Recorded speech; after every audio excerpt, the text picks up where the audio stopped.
Police raided a super fancy house, one of Diddy's amazing properties, and guess what unsettling thing they found hidden away? A phone holding secret text messages. Messages that whispered hints of something truly disturbing. These were puzzling. Texts from Diddy himself to someone named Drock, one of his helpers.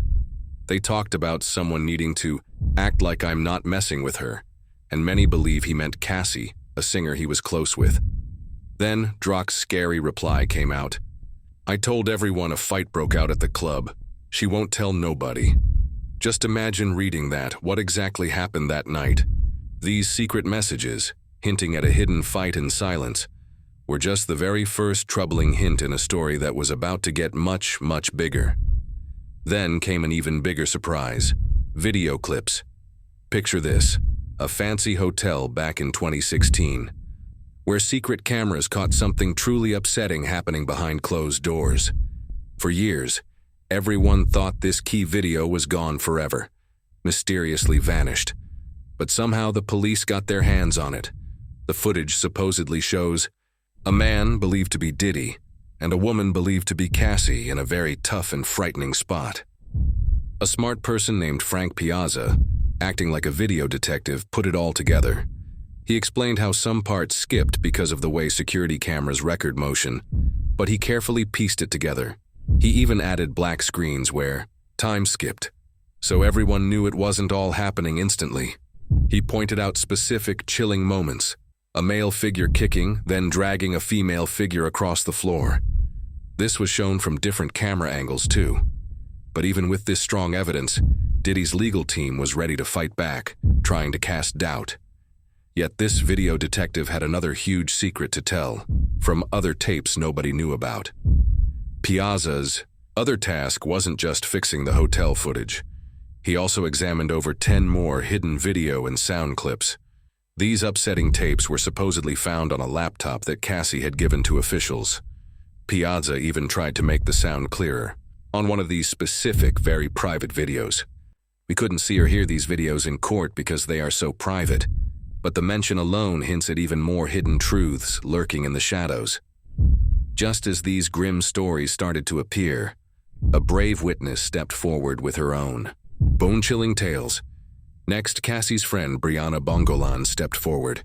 She seemed very nervous and frightened as she began to talk. Briana openly shared that she and Cassie used a lot of strong drugs together. Then came a really unsettling claim. She said Diddy supposedly gave her a strong and risky substance called G, also known as GHB, which she had never tried before. She has a special agreement with the authorities, which means she won't get in trouble for admitting her own drug history, as long as she tells the absolute truth. She clearly stated, "I am scared of Puff," a statement that made everyone in the room feel cold. And then came the really frightening, hard-to-believe stories about what she claimed Diddy had done to her and Cassie. One night in 2016 at Cassie's apartment, Briana and her ex-girlfriend were sleeping when they heard a loud noise.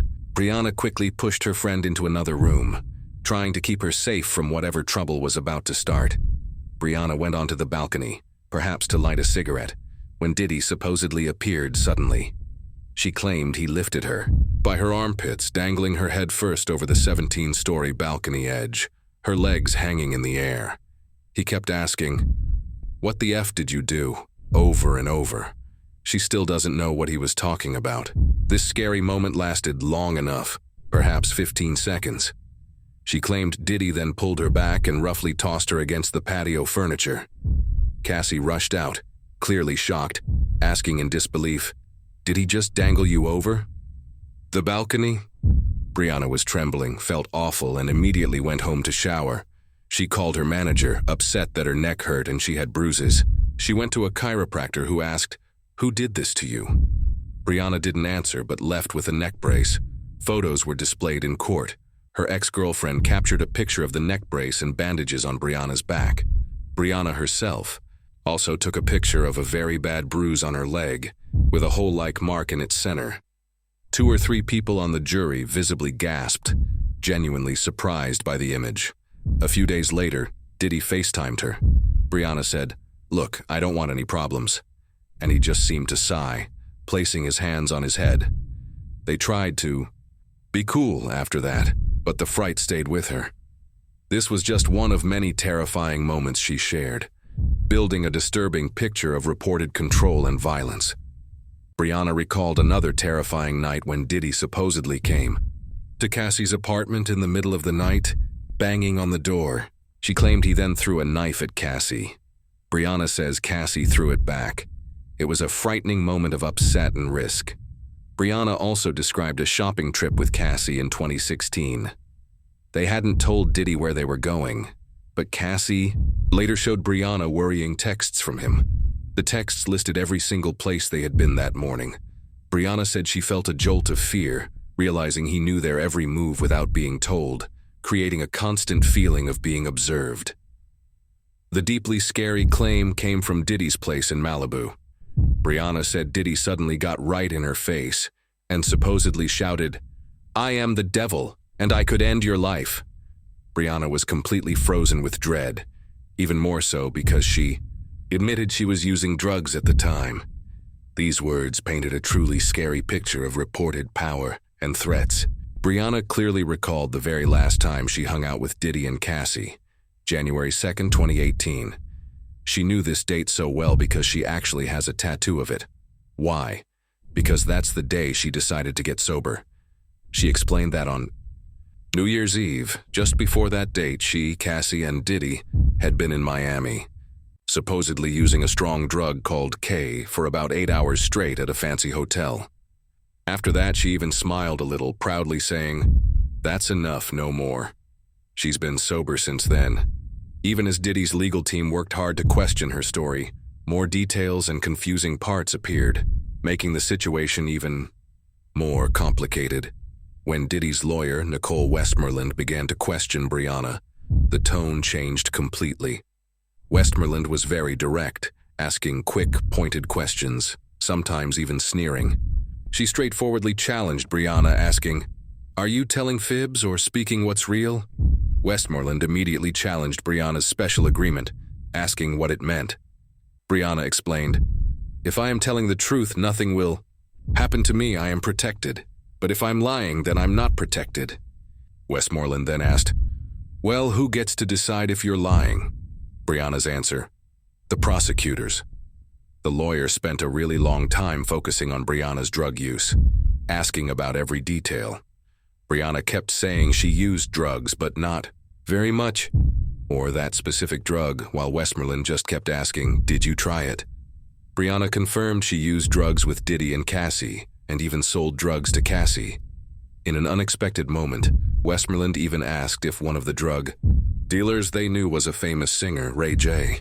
Briana said, "I don't remember, it sounds like the singer, but I don't think it's him." The lawyer also brought up major differences between Briana's current testimony and what was written in Cassie's earlier legal complaint about the balcony event.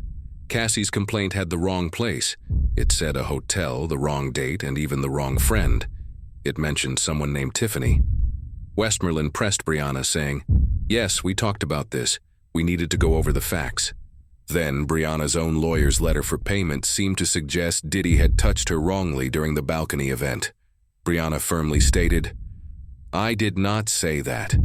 And while Briana testified that Diddy's frightening, "I am the devil," and "I could end your life" threat happened at his Malibu house, the legal complaint claimed he said it while dangling her over the balcony.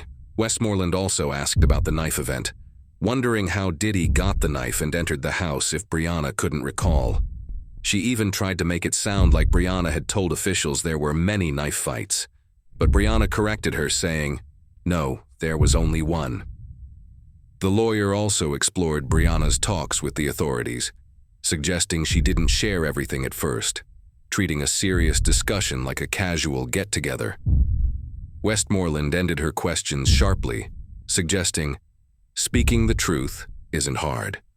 It also came out that Briana's new legal complaint is asking for a massive $10 million. Even after all these hard questions, the dreadful picture Briana painted of Diddy stayed very grim, making everyone wonder what surprising facts are truly coming out. From secret phone messages hinting at hidden fights, to surprising hotel video, Clips and now truly unsettling statements from a witness. A very different, grimmer image of Diddy is suddenly being drawn. A brave witness's story, sharing reported balcony fright, scary threats, and clashes with secret cameras and lawyers, has shown a part of fame almost nobody ever sees. Are these just surprising claims, or is a frightening reality about a well-known person finally showing itself for everyone? With mentions of sealed private tapes and millions of dollars asked for in legal complaints, the true story behind the bright lights and fancy life is far from done. What else will surface? What other mysteries will untangle as this amazing story keeps going?